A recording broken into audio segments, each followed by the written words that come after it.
Before we got married, my wife said she was terrified of childbirth. So, for the 4 years we've been married, I never touched her. But then, I stumbled across her old pregnancy report on her computer. The kid belonged to her first love. This business trip came up unexpectedly. While packing, I accidentally grabbed my wife Wendy's laptop instead of mine. I opened it on the way to the airport for work. After finishing up, I noticed a hidden folder. Curious, I clicked on it. As soon as I opened it, I was shocked.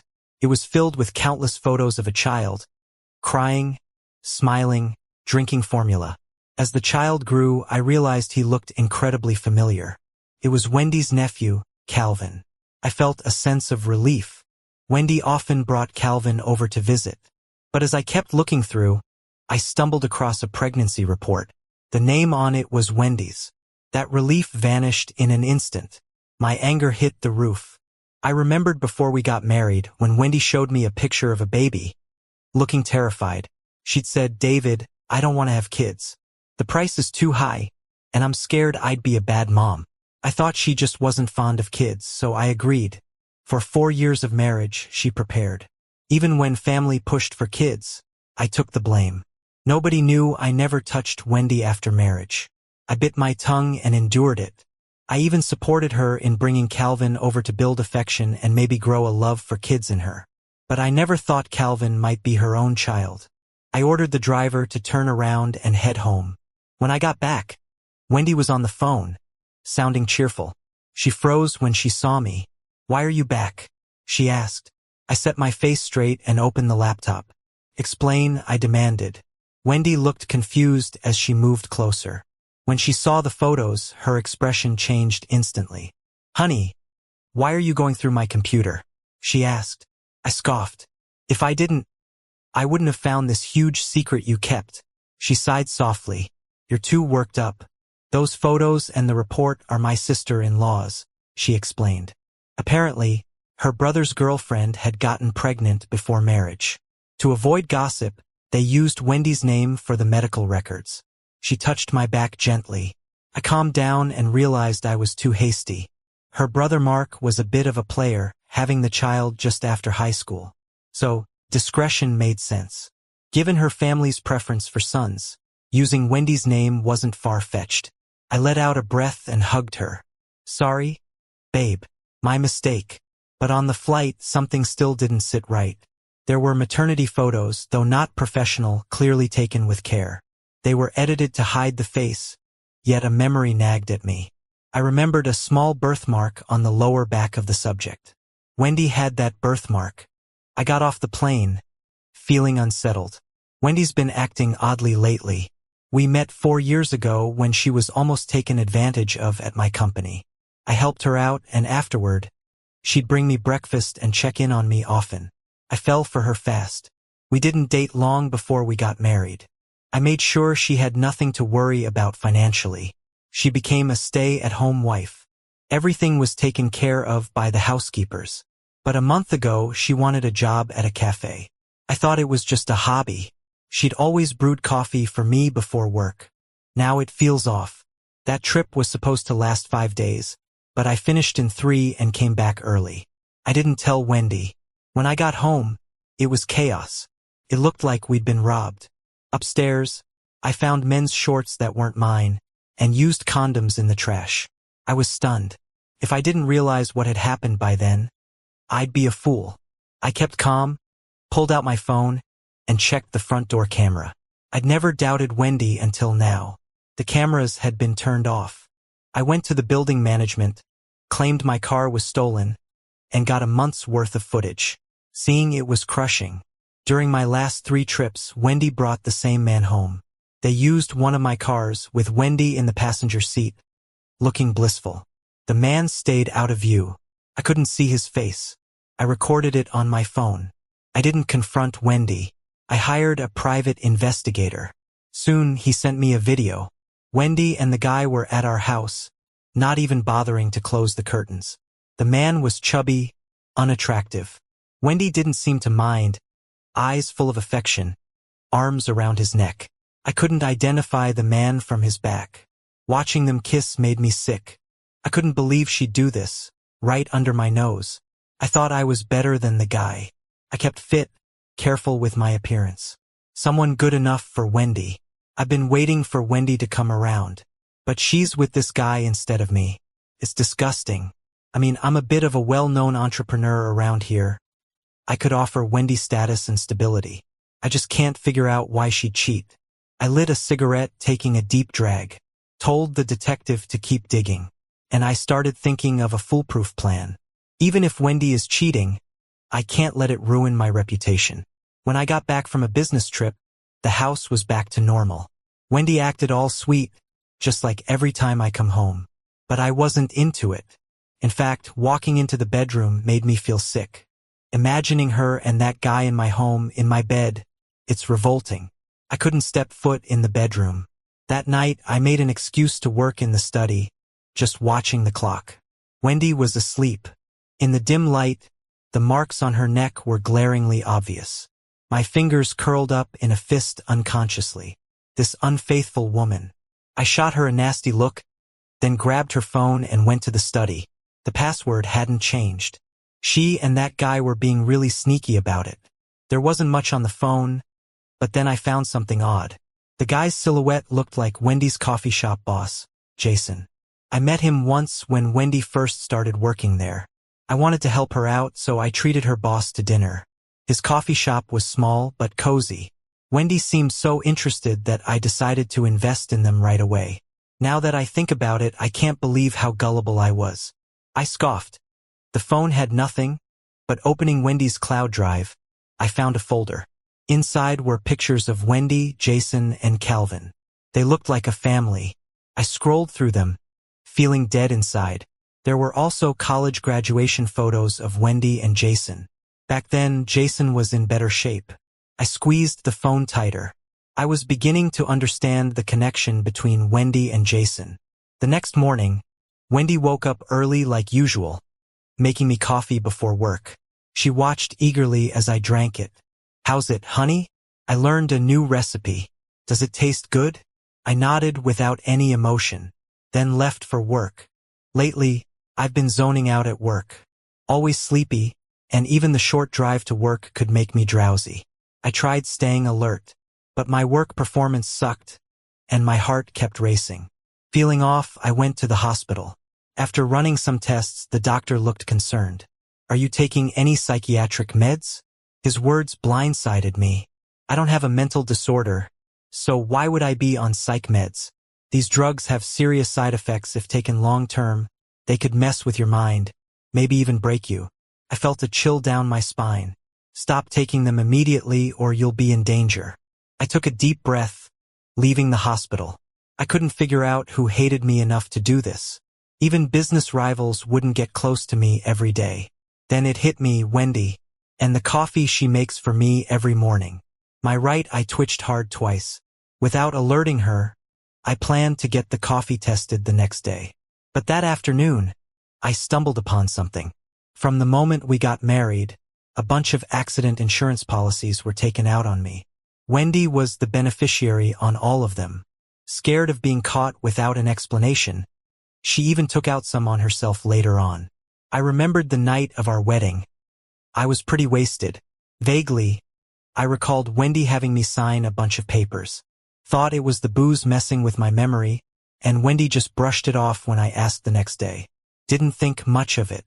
Turns out that's when she tricked me into signing those insurance forms. Now it's clear Wendy's a complete fraud. From dating to now, nothing she said was true. Her intentions were malicious. I took a deep breath. Later that afternoon, I drove to my mother-in-law's house. They treat me like a cash cow. After marrying Wendy, I supported her entire family. Got her brother Mark a job, but he got fired fast. Ever since, he's been lazy. To keep peace in the family, I kept helping them out. Now look at them backstabbing me. A family of deceit. At her mom's place, I grabbed Calvin's hair and left. Money talks, and I got expedited DNA results. Just as I suspected, Calvin is Wendy's kid. I felt cold inside, played like a fool. I hate Wendy. Everything about her is fake. And in the coffee she gave me every day, there were indeed drugs. Seeing the test report made me numb. I couldn't believe Wendy could be so ruthless, not just deceiving me but wanting me dead. I won't forgive her and will make her feel the sting of betrayal and abandonment. Now, I need evidence of her infidelity to make sure she walks away with nothing. Serves her right. Leaving with nothing would be too easy. I want her to regret it all. I pored over the detective's files. Turns out Jason was Wendy's college sweetheart. They were madly in love. But Jason's family wasn't doing well. His mom was sick, dad disabled, and a younger brother in school. The two were forcibly separated by her mom. Then Wendy turned her attention to me. I let out a cold laugh, realizing I was the biggest fool on earth. Turns out they had been meeting many times during our relationship. Even after marriage, they stayed in touch. I was the only one kept in the dark. I put away the documents and went about my daily routine, pretending everything was fine. One day, after finishing work, I heard Wendy on a call in the bedroom. Maybe because I've been sleeping in the study lately, she felt more brazen. Anyway, since David isn't in the bedroom, you can come over. It's more exciting that way. So what, he's practically on his way out. 4 years of treatments and he should be dead by now. When he dies, we'll take the money and ride off into the sunset together. I clenched my fists, peeking through the door crack at that vicious woman. I vowed to return the favor. Near the weekend, Wendy had Calvin over again. I played the good uncle as usual. But now, every time I looked at Calvin's face, all I could see was Jason. I couldn't bear to look at him, so I made an excuse about work and left for the office. What I didn't expect was Wendy's audacity to invite Jason to our home again. Since finding out Wendy had disabled the cameras, I had set up hidden ones around the house. Right then, I saw the three of them having a great time in the living room. Calvin even called Jason Dad. Unbelievable. I felt my blood boiling. After Calvin's nap, the two hurried back to the bedroom. Calvin likes you so much. You can't let us down, Wendy said. Jason responded, keeping busy. I recorded the whole scene. I set out to dig up dirt on Jason. Through the years, Wendy had secretly supported him. Despite that, he hadn't found a job, just opened a cafe this year. I arranged for people to visit Jason's cafe daily, even had influencers create a buzz. Before long, lines were forming outside his cafe every day. But that wasn't my ultimate goal. Wendy seemed noticeably happier these days, often humming when she got home from work. I let her enjoy it. Meanwhile, I kept stoking the fame of Jason's cafe, even drawing investors interested in opening another branch. Wendy praised Jason endlessly. Who knew our boss had such a business mind? In no time, his cafes will spread throughout the city, even outdoing your company. I smiled and nodded, wishing them luck. She was so caught up in her joy, she didn't catch my sarcasm. Jason soon secured a location for a second branch. Watching them happy, I too felt joy for how badly they'd crash and burn later. But with Jason getting busier, Wendy seemed more and more unhappy. She came home earlier, even showing signs of heartbreak. One day, she didn't care that I was home, looking utterly dejected. Couldn't even fake a smile when she saw me. I asked what was wrong, but she wouldn't say. Inside, I was thrilled. A private investigator had sent me photos of Jason with another woman. No one knows a man like another man. Once guys like Jason get money, they party and waste it. I knew more than Wendy about such types. The next day, my mom invited us for dinner. Though Wendy was in a bad mood, she joined me, likely disillusioned with Jason. During the meal, Mom kept serving Wendy, but she gave my mom the cold shoulder. I felt angry. Wendy, not sleeping well lately? Young folks need to take care of their health, my mom said gently. Wendy mumbled a reply. Then Mom brought up kids, mentioning how Grandma's son, our neighbor, just had another grandson. Not to pressure you, but you two have been married a while. Maybe it's time to think about it? Wendy hit her breaking point, throwing down her chopsticks. We agreed before marriage that we didn't want kids. Even David agreed.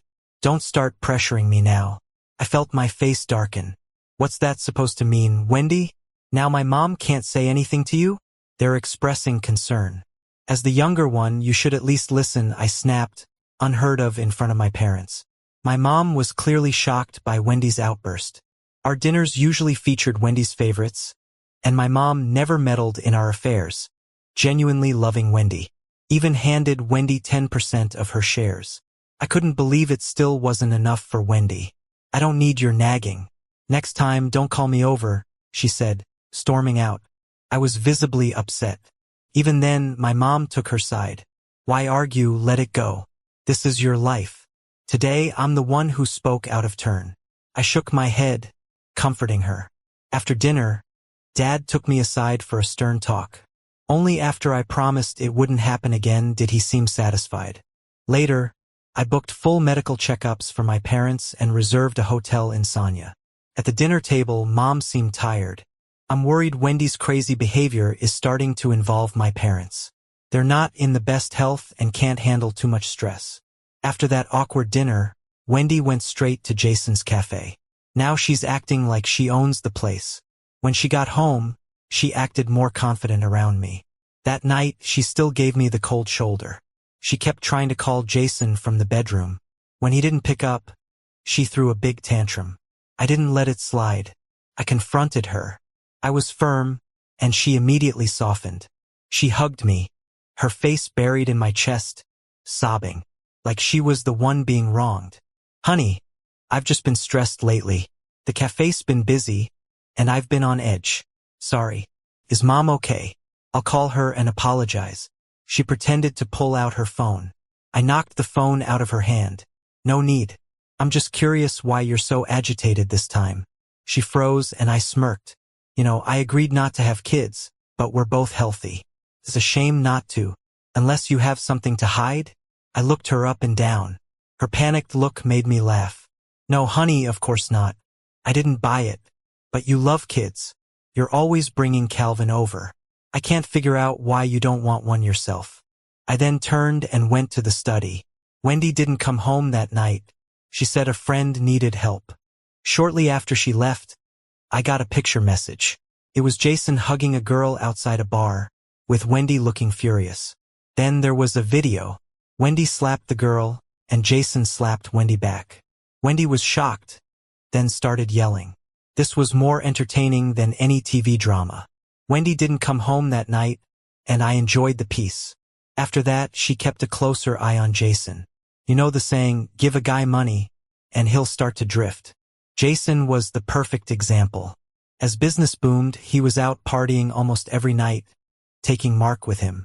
One night, I spotted Jason and Mark heading into a private room after finishing a client meeting. I was curious, so I checked the room next door. They were drinking and Mark was buttering Jason up. Bro, I knew you'd make it big. Don't forget your little brother. Jason snorted. When I was with your sister, your whole family disapproved. Bet you regret that now. Mark humored him. Nah, that was my mom's mistake. I've always respected you, bro. Jason got cocky. Yeah, but your sister's been on my case lately. Otherwise, I'd show you how to really live. They chuckled, rubbing their hands together. The bait was set. They went out of town later that night, apparently attracted to some casino. With Jason gone, Wendy was in a foul mood. Unhappy people nitpick, and soon the staff weren't thrilled with her either, calling her the boss's mistress. Someone had seen me dining with Jason, sparking rumors he was having an affair. Wendy couldn't stand it. She began hiring new staff at the cafe, shaking things up. Business was booming, but with new faces it was like changing the cafe's flavor. Customers complained the taste wasn't the same. Business dropped.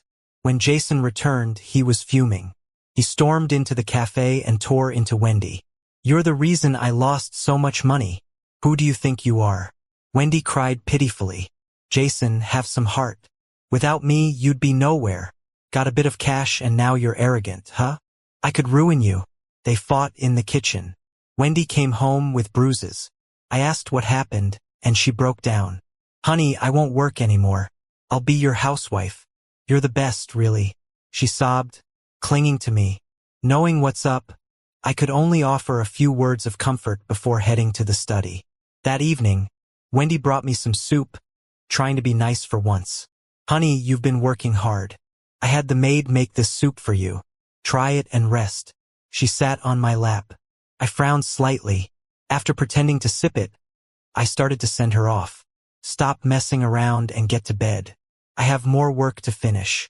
She was clearly displeased. I'll keep you company then. No need. Get some rest. I'd worry if you don't. She finally relented, reluctantly leaving, throwing glances as she went. Once she was out, I quickly opened the window. The perfume was overwhelming. Any longer and I would have been sick. Thankfully, everything was progressing as I planned. My parents' health check came back fine, just the usual old age stuff. Relieved, I sent them on a trip. With no worries, I could focus better. The first time Jason took Mark out, he won big, exactly as I arranged. I'm gonna reel them in slowly. It's more fun that way.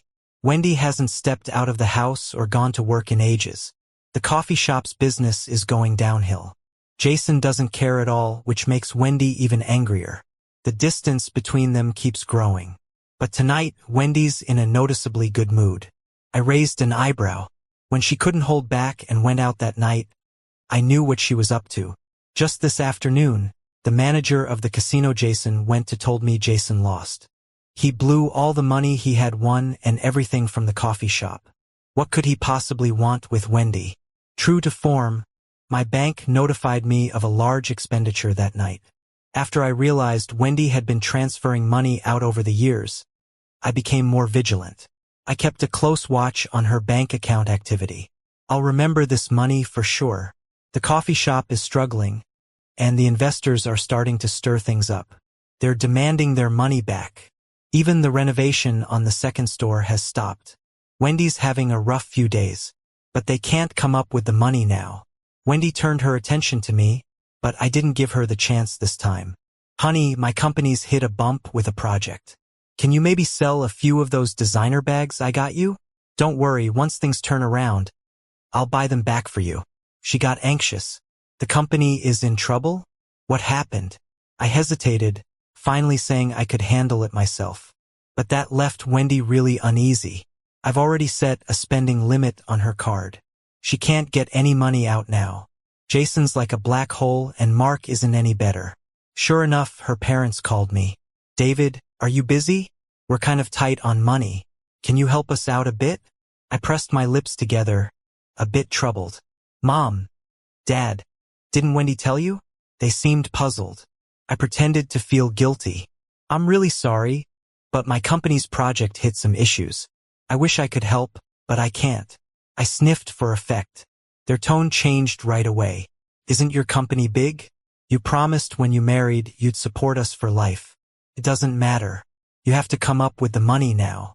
I snickered to myself. They couldn't keep up the act for long. Putting on a tough front, I said, all right, don't worry. I'll see what I can do. After hanging up, I called Wendy immediately. Babe, do you have anything you can sell? Seems like something's up with your parents. Wendy replied curtly. At the same time, I contacted a buyer to sell the villa we were living in. When Wendy got home and saw people there to view the house, she was shocked. What's going on, honey? Pulled her aside. My bad, love. The company's just a facade now. Let's move to a smaller place. Her face changed, but she didn't say much. We sold the house soon after the viewings. Wendy became more on edge. She seemed to have something to say every time she looked at me, but I noticed she started secretly packing. After moving to the new place, Wendy was home less and less. She thought I was too busy with work to notice. In reality, the company was fine. I found 2 adult plane tickets on her phone, and 1 for a kid, for the following week. So, I planned to pick her up from the cafe, and the employees gave me weird looks. The owner was talking to Wendy. I nodded and asked where the restroom was, heading to the second floor. Sure enough, outside the lounge, I heard Wendy and Jason arguing. Can't you think about Calvin and me? Go run with your poker buddies. Jason threw down a cup. You're mad at me? We'd be rid of David if it wasn't for your soft heart. Then he stood up and grabbed Wendy by the throat. Feeling bad for your hubby? Don't forget you were the one who proposed marriage and wanted me to spend money. Don't act innocent. I stood clenched-fisted at the door, then silently left. Wendy was silent that night. After we got home, she was inexplicably warm, but I wasn't in the mood. Honey, if I made a mistake, would you forgive me? I looked at her with a smirk. Depends on the mistake, I guess. She didn't say more. After that, she started bringing me meals. I found it odd, tossing them out once she'd left. I acted sickly, and Wendy took the bait. I pretended to nap in my office again. Wendy came in and stroked my hair, calling my name softly. When I didn't react, her true colors showed. David, don't blame me. You brought this on yourself. She turned to leave, and I lifted my head, startling her. Are you okay, hon? I was gonna get you a blanket. I stared at her in silence. There, David. Say something, she urged, scared. I chuckled coldly. Wendy, are you upset that I'm okay? She froze, asking stiffly what I meant. I scoffed, looking down on her. You know what I mean, Wendy. I've already called the cops. Your good days are over. That hit her like a ton of bricks. She dropped the act and went into another room to call Jason. Whatever they planned together, Wendy soon came out with her luggage. No point staying together now that you know, she said, and left. This time, I didn't stop her, even arranging a ride for them. And the reason I filed a police report was also because my wife went missing. I went to the police 48 hours after Wendy left home. They started a city-wide search for her based on my leads. In the meantime, Jason was also missing. Her parents quickly came to my place demanding to know where she was. But I was just as troubled. I cried in front of them immediately. Mom, Dad, Wendy hasn't been feeling well lately. I didn't pay enough attention to her. If I had cared more, she wouldn't have left. I cried myself almost to the point of passing out. Before this, I had already contacted the media. Now, my deep love was witnessed by people all across the country. Then, everything the police investigated was broadcasted. Turns out, Wendy had tricked me into marrying her and ran off with her first love and their kid. People from all over felt sorry for me. Jason's cafe turned into a dump. Folks took it upon themselves to vent some anger on my behalf. The power of online users is amazing. People soon found their parents home. Even the neighbors said they raised a great daughter. Insiders revealed that since they favored sons over daughters, that's why things ended like this. Mark got bombarded by everyone as well, because he and Jason had some debts from before, and with Jason missing, creditors started harassing him. He began hiding from debt collectors. Wendy's parents came every day to apologize to me. Son-in-law, we were wrong before. We never thought we'd raise such an ungrateful daughter. And now she's harmed her brother, too. We hate her as much as you do. But in the end, we're still family. Please help Mark. I was signing a contract with a client and instantly felt distressed. After seeing the client off, I called security and had her parents kicked out. Half a month later, the police found Wendy and Jason. On their escape route, they died in a car crash. They were out in the wilderness, so now their bodies aren't in one piece. At the station, I looked at the bodies covered in white sheets. I was in tears. People around me were all offering condolences. Soon, the case was closed by the police. They confirmed it was a tragic love pact. After the funeral, I was completely exhausted. But I didn't have much time to feel down because Wendy's accidental insurance claims started coming in. They started paying out. I made quite a bit. However, Wendy's parents heard about this and insisted Wendy was killed by me. The police began investigating again. But there was nothing for them to find. The insurance policy was something Wendy tricked me into signing, and it was signed when we got married. There was no evidence against me. It's impossible. My daughter wouldn't kill herself, and the insurance cannot be in his name. Officers, you need to check again. He must have killed my daughter for the insurance money. His company's about to go bankrupt. He must need her insurance cash as a bailout. The police were even more speechless. David's company is fine. Our investigation found nothing wrong. If you keep this up, he might sue you for defamation. However, this seemed to give them an idea. They went to the insurance company themselves and bought a lot of policies. The beneficiary was Mark. They planned to fake their deaths to pay off Mark's debts. But this was quickly discovered by the insurance company. Not only couldn't they pay off Mark's debts, but they also found themselves heavily in debt. To avoid unnecessary problems, I hired bodyguards so they couldn't get near me. To To pay off their debts, they sold their house and crammed into a tiny room with a few others. It didn't take long before they went to the police. Mark was missing. Well, turns out it was his own doing. He was caught by creditors, beaten up, and left by a bridge. They cried their hearts out identifying his body. So, let this be a lesson. Bad intentions will never lead to good outcomes.